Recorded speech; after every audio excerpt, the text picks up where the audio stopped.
Hey friends, my name's Stuart, and I'm really glad you're here.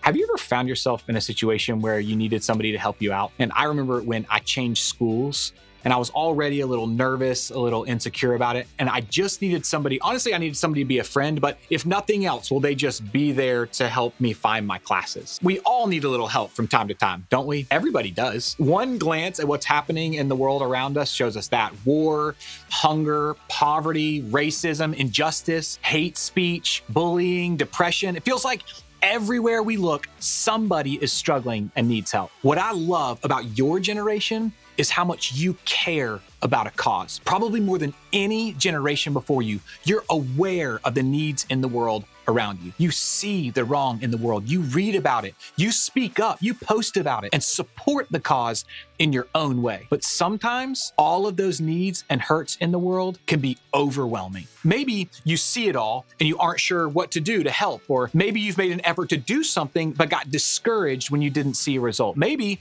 you choose to move on and hope somebody else will step up to help. Or maybe you feel so many feelings about so many wrongs in the world that you feel like you have to look the other way in order to move on. This can be super challenging for all of us, but Jesus invites us into an amazing, full life in Him, as if it were a party. When I say party, I mean any effort to celebrate, serve, or enjoy others in a way that adds value to life. So being a party starter means being someone who makes space for that to happen however they can. As party starters, we're called, you and I, not just to live the full life that Jesus has promised, but to help others do the same. But with so many hurts happening around the world, can we really make a difference big enough to make a change? Well, during His life on earth, Jesus often taught people what it looks like to actually be a party starter. He really wanted people to experience a full life. A lot of times, He used parables or stories to make sure the people listening really got it. Today, we're going to dive into one of those parables. I think it can help us figure out how to step in and offer a bit of a rescue when we see a need. But before we get to the story, let me set the scene. Jesus was asked by a religious leader at the time what it was going to take to follow Him and live this full life that God promised. Here's the thing. This guy didn't ask because he really wanted to know. He asked because he wanted Jesus to answer it the wrong way. You see, religious leaders knew the law back then inside and out. And because of that, they had an idea of what they thought Jesus would say. But in the ultimate plot twist, Jesus didn't answer the way they expected. He answered their question with His own. Take a look. Jesus replied, "What does the law of Moses say? How do you read it?"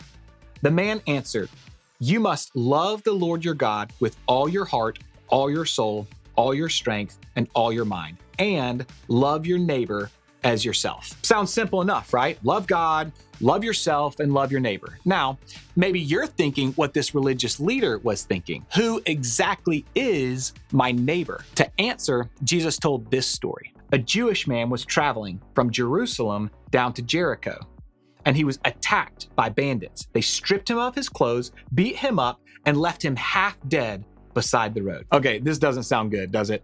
Here's this guy walking down a road people often traveled, and he was attacked, robbed, and left for dead. You'd think the first person who walked by would step up and help, but they didn't.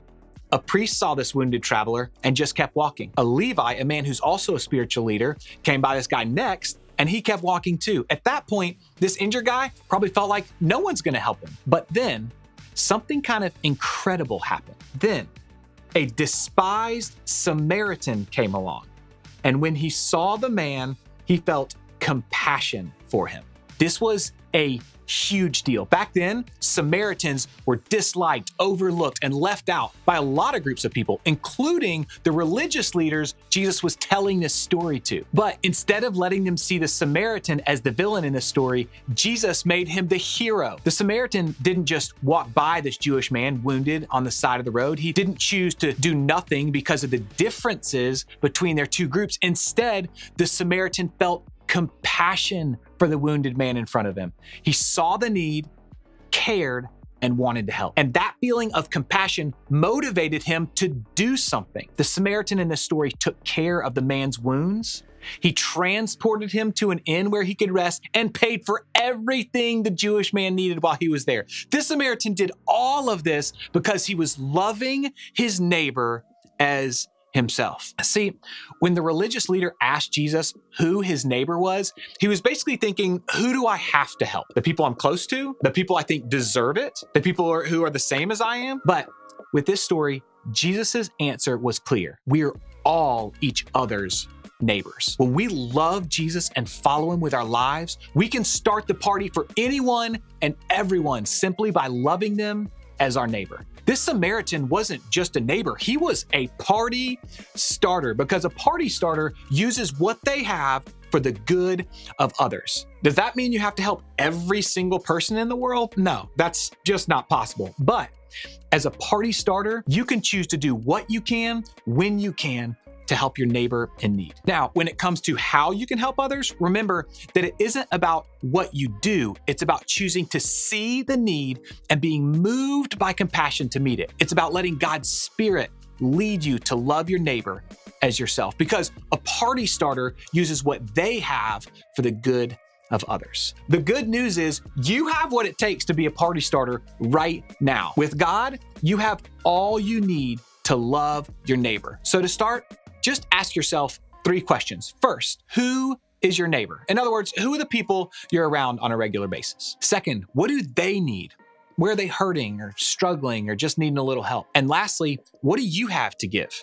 Let compassion move you to do something. There are so many things we have that can help others. Think about the time, the resources, the money, the skills, the words, or the actions that you can give to help meet your neighbor's need. Some of you might be going through something really difficult right now. And what you need is for someone to be a neighbor to you. And if that's you, that's okay. That's going to be all of us from time to time. The good news is that in your group, you're surrounded by people who want to be a neighbor to you. You have a great leader and a great group of people who are willing to start the party in your life by helping you through what you're going through right now. So I hope you'll consider opening up to them today. Remember, a party starter uses what they have for the good of others. And like I said, the needs around us can be overwhelming. And we aren't made to meet all the needs we see on our own, but we can start by looking around and meeting just one.